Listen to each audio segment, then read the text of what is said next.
12 ans qu'elle n'a pas touché une cigarette. Pourtant, Elfriede Moyon fumait un paquet par jour jusqu'à sa 3e grossesse et jusqu'à ce que le cancer touche un membre de sa famille. Les 2 garçons, j'ai accouché et j'ai repris la cigarette tout de suite. Et donc ma 3e, je me suis dit non, là cette fois-ci, il ne faut pas que je reprenne. Donc il faut que je trouve quelque chose pour ne pas reprendre. Et à ce moment-là, j'ai ma cousine qui a eu un cancer et qui finalement s'est mise à la course à pied. Je me suis dit, mais si elle se met à la course à pied, moi je peux y arriver, quoi. La course à pied, je courais jamais. Je me suis dit, j'y vais, quoi. Elfriede a ainsi arrêté le tabac pour et grâce à une autre drogue bénéfique, celle-ci.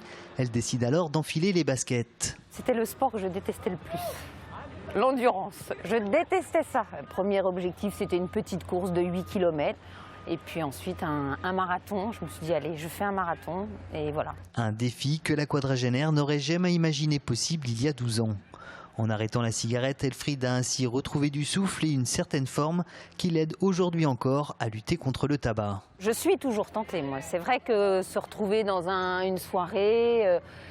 je me dis, oh, pourquoi pas, mais je sais que non, je veux pas, et c'est pour ça que je continue le sport, parce que cette dépendance sur le tabac est horrible, quoi.